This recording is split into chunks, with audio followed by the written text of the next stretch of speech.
Merci. Je voudrais d'abord remercier la Fondation Gabriel Péri de m'avoir invité à participer à votre colloque sur un sujet qui à la fois m'intéresse beaucoup en tant que militant politique, que je suis resté, mais qui me touche aussi beaucoup en tant qu'acteur des années 80, 81, 90. Et je voudrais aussi dire en introduction combien je suis heureux d'être dans un instant discuté par un discutant qui est un spécialiste, ce que vous ne savez peut-être pas, du vignoble d'Épineuil. Et comme j'ai représenté le vignoble d'Épineuil pendant à peu près 15 ans au Conseil général de Lyon, je suis particulièrement flatté. Je ne suis pas un historien, ni un philosophe. Je suis juste, et c'est ce que je vais essayer de rester auprès de vous, un témoin assez privilégié de la période 81-86. Je me suis trouvé près du réacteur. J'ai vu comment ça marchait et j'ai même un peu mis les mains dans le cambouis. Mais je n'étais pas à ce moment-là militant du Parti socialiste. Je n'ai donc pas participé à l'élaboration du programme commun de 1972. Je n'ai pas suivi les discussions qui ont eu lieu à ce moment-là. Dans les années 70, j'étais avec quelques-uns de mes camarades qui faisaient comme moi de la recherche en sciences sociales. J'étais plutôt dans la mouvance gauchiste, quoi. Parmi les gens, on dirait aujourd'hui sans doute les bobos qui se voulaient sans illusion, et surtout assez loin des appareils politiques. Que personne ne vienne penser à notre place. Au fond, ce que nous cherchions, plutôt qu'un bouleversement social, c'était ce que vous avez dit tout à l'heure, Monsieur Groux, une vie plus libre, une vie plus moderne, que nous souhaitions plus moderne. Sûrement aussi une vie plus juste. Mais surtout, à la fin des années 70, une vie dans laquelle il n'y aurait plus Raymond Marcellin, ni Jean Foyer, ni Giscard d'Estaing. Autrement dit, notre adhésion à l'union de la gauche et à la candidature de François Mitterrand est une adhésion archi-politique, presque tactique. Je ne sais pas ce qu'ils vont faire, hein, avec tous leurs trucs, leurs histoires, je ne sais pas, mais que ça change. Voilà l'état d'esprit dans lequel quelques-uns en tout cas moi, je faisais partie de ça. Et comme j'étais un ami proche de Pierre Joxe, qui lui était très engagé dans le débat que vous avez connu, c'est lui qui m'a envoyé à l'Élysée quasiment manu militari quand le président de la République a cherché un conseiller technique pour les affaires agricoles. Parce que, enfin à gauche, en tout cas à gauche, au PS, quoi, il n'y avait pas beaucoup de monde qui s'intéressait à l'agriculture. Donc j'avais pas beaucoup de concurrents. Et donc je me suis retrouvé au secrétariat général de l'Élysée, donc auprès de Mitterrand, que je connaissais peu, pour faire le conseiller agricole, pour surveiller Mme Cresson, puis M. Rocard, puis suivre les négociations dans le secteur agricole, la pêche, la communauté économique européenne de 81 à 85. Voilà ce que je vais vous raconter, ce que je peux vous raconter. Changer la vie, c'est quoi en 81 lorsque je rejoins l'Élysée? Eh bien, c'est un document que vous connaissez et que je vous invite à relire. Parce que c'est à la fois, je trouve aujourd'hui, que c'est à la fois, bien sûr, toute une époque, et en même temps, je trouve que c'est bouleversant. Parce que ces responsables politiques avaient passé tout en revue. Tout. Et ils avaient une vue complète sur la méga-société, comme vous avez dit tout à l'heure, où tous les domaines de la vie collective étaient passés en revue, alors avec beaucoup de détails, avec beaucoup d'analyses. Et puis, il y avait de temps en temps un petit chapitre qui concernait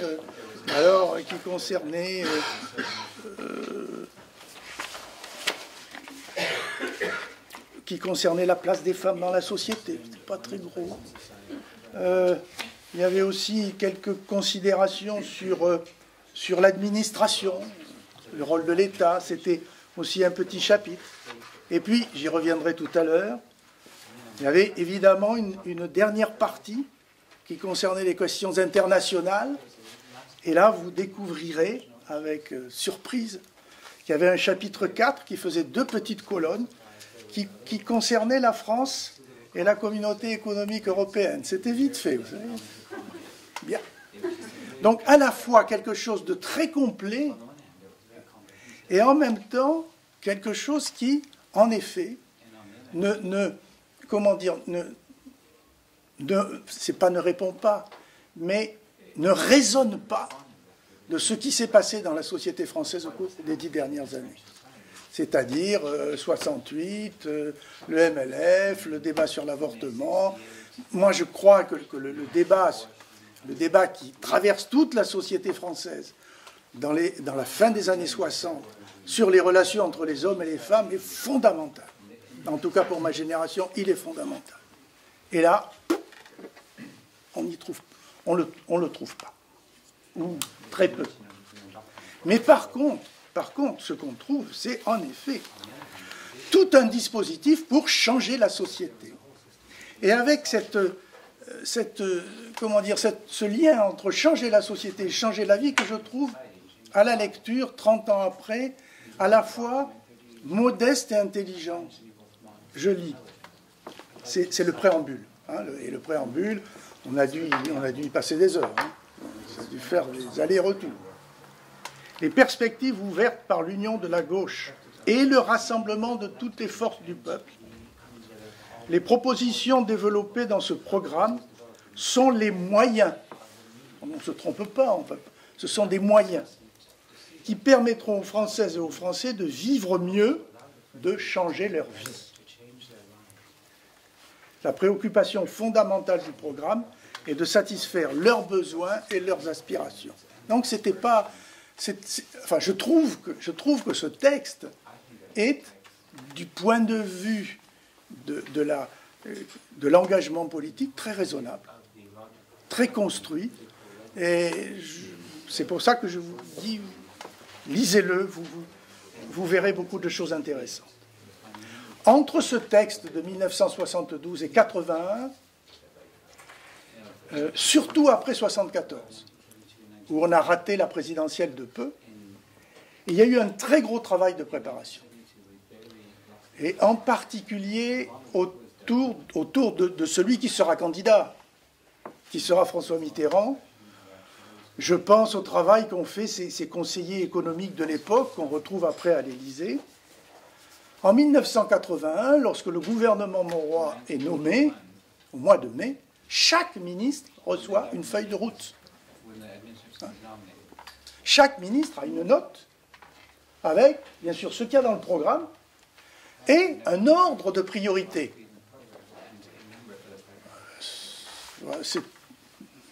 Je trouve que c'était une façon, pas maladroite de s'y prendre. Surtout quand on avait des ministres, il y en avait quelques-uns, qui étaient inexpérimentés, qui prenaient le manche. Ils savaient ce qu'ils avaient à faire. Et nous autres, à l'Élysée, on avait la liste et on surveillait. Et alors, où est-ce que tu en es, quoi? Quand est-ce que ça démarre? Et c'est vrai que de 81 à mi-83, on a quand même fait quelque chose. Je crois qu'on a changé la société française. Vous vous rappelez, bien sûr, nationalisation, augmentation des droits sociaux, les lois Auroux, l'amélioration des retraites, l'âge de la retraite. Les libertés nouvelles comme, rien que ça, l'abolition de la peine de mort, la dépénalisation de l'homosexualité. Quand même, 81, c'est pas loin. Hein. La décentralisation. Et puis, c'était pas vous ferez ce que vous voudrez. Hein. Il y avait une ligne. Et puis, il y avait un ministre qui la tenait, la décentralisation, et qui l'a faite. Et puis, la relance massive du pouvoir d'achat, avec en particulier l'augmentation du SMIC. Donc, ce qui me paraît frappant encore aujourd'hui dans ce paquet de mesures, c'est on n'opposait pas les grands chantiers sociaux, j'allais dire classiques. La gauche, quand elle est au pouvoir, elle fait de la redistribution, bien sûr. Et ça a été fait. On n'opposait pas ces grands chantiers classiques aux réformes sociétales nouvelles. Et c'est en cela, je crois, que cette période de 2 années a changé les conditions de vie des gens, et peut-être, ça je ne le sais pas, la vie des gens. Mais en tout cas, elle a changé de coloration, c'est certain. Et je crois que cet élan qui s'est passé, même s'il n'était pas poussé par des mouvements sociaux, au fond, 1981, c'est à la fois parce qu'on ne veut plus voir Giscard d'Estaing, comme toujours, quand il y a un changement de président, et puis aussi parce qu'il y a la crise économique, il y a du chômage. Point. Le reste, je n'ai pas le souvenir que le reste, il y avait des revendications fortes portées par tel ou tel syndicat, telle ou telle organisation. Mais il y a eu un élan.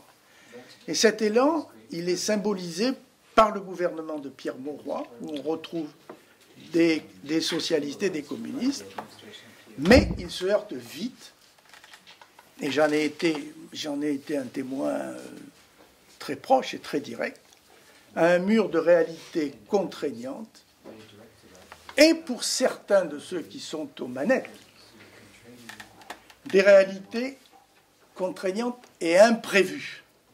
Je vais revenir là-dessus. C'est-à-dire que nous entrons à partir de mi-83 dans la période qu'on a appelée, alors pour ceux qui avaient la culture politique, la pause, hein, par référence à 1936, ou bien ceux qui étaient plus frais, la rigueur. La rigueur, il faut... Quoi? Qu'est-ce qui s'est passé? Qu'est-ce que c'est ces réalités contraignantes qui génèrent une crise politique d'une très grande importance, et sur laquelle je vais beaucoup insister.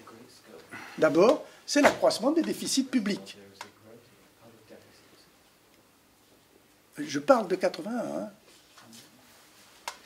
Ensuite, bien sûr, c'est la flambée de l'inflation. 81, l'inflation, c'est 14% dans l'année. C'est le chômage qui ne diminue pas, 2 millions de chômeurs. 2 millions de chômeurs, c'était considéré comme insupportable. Hein. Et puis, et là c'est une surprise, c'est la déflagration économique que va représenter la relance du pouvoir d'achat. On relance le pouvoir d'achat, on donne de l'argent aux Français. Eh bien, figurez-vous qu'ils achètent des produits étrangers. C'est-à-dire qu'ils accroissent massivement nos importations. Et on découvre que nous manquons déjà de compétitivité par rapport aux concurrents. On achète de l'électroménager italien quand on est modeste ou de classe moyenne, et quand on est un petit peu plus riche, on achète Siemens. D'où un déficit commercial qui s'accroît, et dans la foulée, en 18 mois, 3 dévaluations de notre monnaie qui perdent sa valeur. Et ça donne lieu à une bataille politique au sommet, donc, maintenant on la connaît, cette bataille politique, mais sur le coup, elle n'était pas publique, hein, elle ne s'est pas passée dans les partis, elle ne s'est pas passée au Parlement, Elle s'est passée entre l'Élysée et Matignon. C'est-à-dire entre le président de la République et le Premier ministre.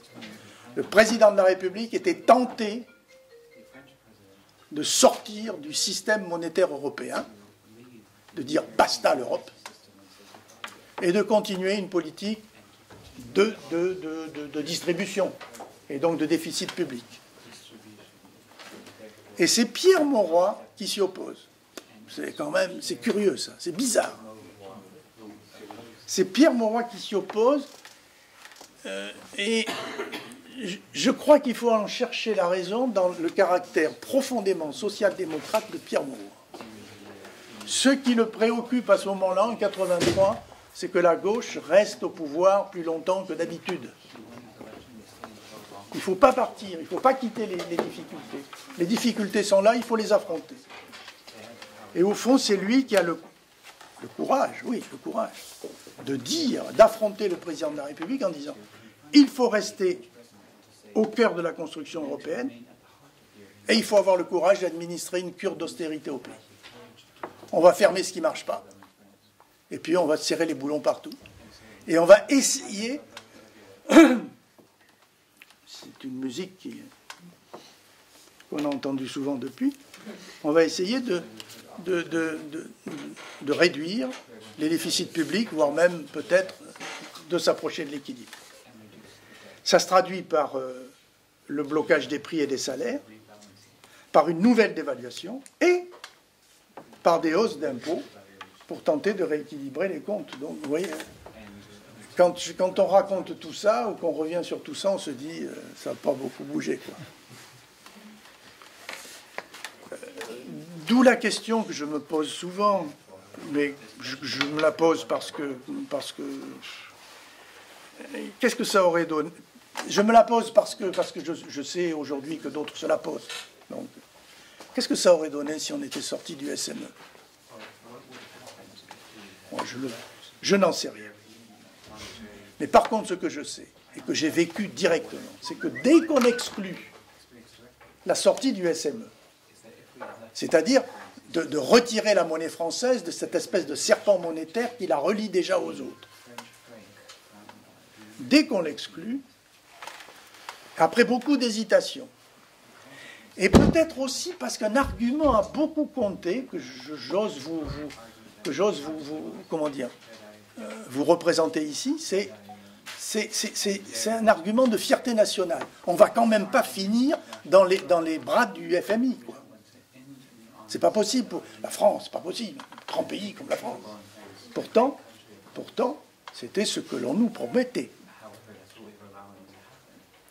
Donc, si on ne veut pas finir au FMI, il faut... Emmanuel Macron n'était pas né encore. Il faut faire des réformes.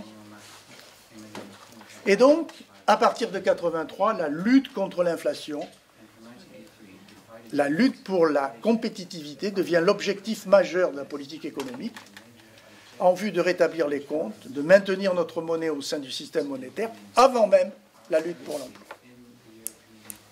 Au fond, en 1983, le choix qui a été fait, et sans discussion démocratique, ça a été d'arracher la perfusion de l'inflation qui nous avait permis, pendant les 30 Glorieuses, de financer une politique keynésienne d'investissement et de relance. On a fait ça pendant 30 ans grâce à l'inflation, parce que ce n'était pas un problème pour les Français. Et puis en plus, ça avait quand même beaucoup d'avantages. Ça permettait à tout le monde de s'endetter facilement, puisqu'on remboursait avec une monnaie qui avait perdu de la valeur. Donc on a pu devenir propriétaire, mais surtout, on a pu investir, acheter des machines. Ça allégeait le remboursement. Et d'autre part, l'inflation avait l'énorme avantage d'assurer aux entreprises, même si elles n'étaient pas compétitives, des marges correctes, ainsi que l'augmentation des revenus, puisqu'on nous donnait plus d'argent. Donc, c'est ça qui a été fait en 1983. Et on n'a sans doute pas mesuré tout ce que ça allait avoir comme répercussion. La lutte contre le chômage perd alors beaucoup de ses moyens financiers et elle est renvoyée déjà au manque de compétitivité de nos entreprises, qui commence à devenir une question. Seulement, le problème, c'est qu'en 1981, la gauche n'a pas été élue pour ça. Elle a été élue, à mon avis, surtout, déjà, pour lutter contre le chômage. Alors, les dirigeants le savent, bien sûr. Donc, on va parler de pause, on va parler de parenthèse aussi. C'était le PS qui parlait de parenthèse, mais beaucoup la parenthèse. Mais on n'explique pas ce qui s'est passé. On ne va pas dire aux gens, on n'explique pas ce qui s'est passé. Et je crois qu'il faut s'interroger là-dessus. Bien sûr, en 84, on tente le discours de la modernisation en nommant Fabius Premier ministre. D'abord, c'est le plus jeune, et puis c'est un moderne. Bon. En tout cas, on perd les élections en 86. Qu'est-ce qui s'est passé qu'est-ce qui s'est passé, si je peux me permettre? Où est l'erreur? Enfin, où est-ce qu'on s'est trompé? Je voudrais vous présenter trois lignes de réflexion. D'abord, je crois que ceux qui étaient au pouvoir, tous, et moi j'étais à un endroit où on pouvait bien le voir, tous ont sous-estimé gravement les conséquences économiques et financières de la participation de la France à la zone de libre-échange qui était la communauté économique européenne à l'époque. Notre relance, que nous avons fait tout seuls dans notre coin, sans rien demander à personne, a profité aux autres, et en particulier à l'Allemagne. Une moindre mesure l'était. Et cette relance qui a profité aux autres a mis en lumière déjà notre manque de compétitivité. C'est-à-dire que nous avons continué à croire, et là nous nous sommes trompés, que nous pouvions changer la vie tout seuls dans un seul pays. Erreur, enfin je crois que c'est une erreur socialiste constante. Bon. Deuxième faute ou deuxième erreur. Et celle-là aussi, je l'ai vue, j'en ai discuté de près avec les conseillers économiques de l'Élysée. Nous avons fait une erreur de diagnostic sur la fin de la crise économique. En 1981, nous pensions que la relance à laquelle on s'est livré, on s'est livré largement, en 1981, on a lâché les vannes. Nous pensions que cette relance se ferait sans conséquence sur nos comptes extérieurs, car nous étions convaincus, moi le premier aussi, nous étions convaincus que nous étions à la fin du cycle de la crise de 1973 et qu'en 1982, il allait y avoir une relance mondiale. Et donc, dès lors qu'il y aurait une croissance mondiale, on pourrait financer. Et ça passerait sans grand problème. Et là, je crois qu'on... Alors, c'est très embêtant, parce que ça montre qu'un programme politique, il peut être à la merci d'une fausse analyse économique. Ah, ça c'est emmerdant, mais c'est la vérité. Voilà.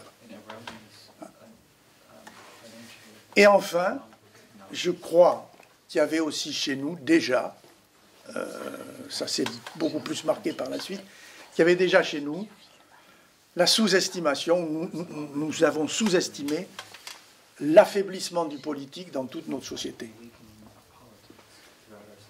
Dans une société ouverte, le politique ne peut pas tout, et je crois que ça n'a fait que depuis qu'empirer. Mais on en était au début. Voilà, en tout cas, moi, ce que j'ai vu. Et je l'ai vu à un endroit très précis. Si j'insiste tellement là-dessus, sur cette sous-estimation des conséquences de notre participation à la communauté économique européenne, c'est que je m'occupais des questions agricoles. Et je vais vous raconter une histoire. Le ministre de l'Agriculture français, il avait un programme. Et puis, vous le lirez dans le programme, hein, formidable. Il arrive à Bruxelles en disant, on a gagné les élections, la politique agricole commune que vous avez suivie jusqu'à présent, qui était libérale, on change. Les 11 autres le regardent. Oh là là, il y en a un ou deux qui devaient penser très fort en disant, ça lui prend, ça va prendre souvent, ça. Bon, on l'a laissé s'expliquer, d'accord, très bien. Puis quand le ministre s'est bien expliqué, j'étais présent, je l'ai entendu d'un courage formidable, c'était Édith Cresson, le président du Conseil, a dit, bon, maintenant que vous avez fini, ben on va passer à l'ordre du jour. Et puis ça a été fini. Ça a été fini. On en avait 11 face à nous, qui étaient préoccupés de la fixation du prix du blé, qui n'avaient rien à foutre, qu'on propose des prix différenciés pour que les petits paysans soient mieux rémunérés que les gros. Et quand même, c'était notre programme, ça. Bon. Donc je vous donne cet exemple parce que je l'ai vécu. On l'avait complètement sous-estimé. Et ça, je crois que c'est important. Alors, quelle leçon peut-on tirer? Puis je vais en avoir fini. Je crois, je soumettrai volontiers ça à la discussion. Je serais heureux d'avoir la position du discutant.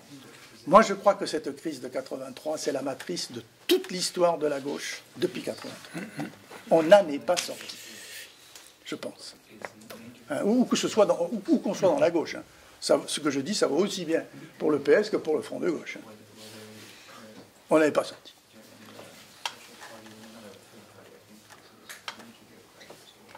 Je crois même que cette crise s'est aggravée depuis 83, parce que depuis, la société a profondément changé dans un sens, à mon sens, contraire à la solidarité et à la justice.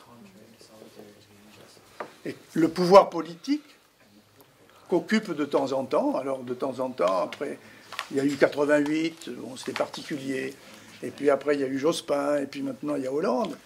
Le pouvoir politique qu'occupe de temps en temps la gauche a vu son champ d'intervention se réduire encore depuis 83. Et je crois même qu'on peut dire que depuis 83, l'idéologie libérale l'a emporté partout, ou plutôt pour ce qui concerne l'Europe, enfin, sans faire le... C'est l'ordolibéralisme allemand qui l'a définitivement emporté, mais c'est quand même le moins de place possible à l'État, des règles de fonctionnement du marché, et puis veiller à ce que la concurrence soit libre et non faussée. C'est ça le cœur du dispositif dominant.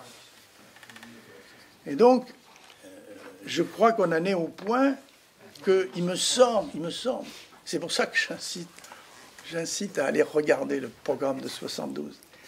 Il me semble qu'il ne viendrait plus à l'idée de quelques dirigeants politiques que ce soit, de se présenter aux électeurs avec un programme du type de 72. C'est-à-dire, on va changer ceci, cela, l'éducation. Bien.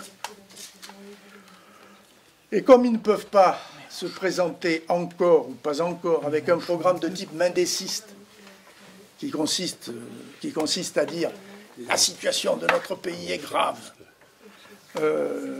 il faut nous réformer profondément, ça va être dur, mais on va le faire ensemble. C'est ça la position de Mendes. Hein. Bon. Je ne vois pas de candidat à la présidentielle partir sur cette ligne. Ils ne disent, du coup, je crois que comme on ne peut pas ni faire 72, ni affirmer cette ligne beaucoup plus réaliste, eh ben, je crois que les partis politiques aujourd'hui ne disent rien ou presque, quoi. C'est-à-dire c'est ce que j'ai dit tout à l'heure, je crois qu'on n'a pas dépassé cette crise de 83. Alors, est-ce que la réponse, et je vais terminer sur ce point, et vous livrez mon interrogation, et je suis aussi venu un peu chez vous pour essayer d'avoir quelques réponses. Est-ce que la réponse serait alors dans les nouveaux mouvements sociaux que vous observez? Je n'en sais rien. Je les observe bien sûr avec sympathie, mais je sais quand même, alors c'est peut-être dû à mon âge, que je partage avec quelques-uns ici, Mais je sais que j'appartiens à une vieille école qui cherchait à comprendre et à analyser la société où nous vivions, puis à la transformer collectivement et rationnellement pour qu'elle soit plus conforme à nos objectifs partagés de justice et d'égalité. Je peux difficilement sortir de ça. Et je sais que ce projet est de plus en plus difficile à réaliser dans une société dont la richesse stagne, c'est-à-dire où il y a moins de choses à distribuer, et dont une partie croissante de la richesse est confisquée par quelques-uns. Et nos vieux partis, il me semble, quand je dis nos vieux partis, je pense des partis de gauche en général, n'ont pas trouvé la clé de cette situation. Donc je reste avec mes questions. Et je termine sur une interrogation qui n'est pas une pirouette. Est-ce que je trouverais cette clé si j'allais dormir sous une tente place de la Concorde, au milieu de jeunes gens connectés dans le monde entier comme le sont mes petits-enfants? Là aussi, je ne sais pas. Je ne sais pas. C'est pourquoi je suis venu ici et je vous remercie de m'avoir invité. Mais c'est surtout pourquoi, et je termine sur ce point, je peux vous assurer que je suis tous les jours, plusieurs fois par jour, avec une attention intense, ce qui se passe aujourd'hui en Grèce et peut-être demain en Espagne. Merci. Merci beaucoup, Amir Hamdallah.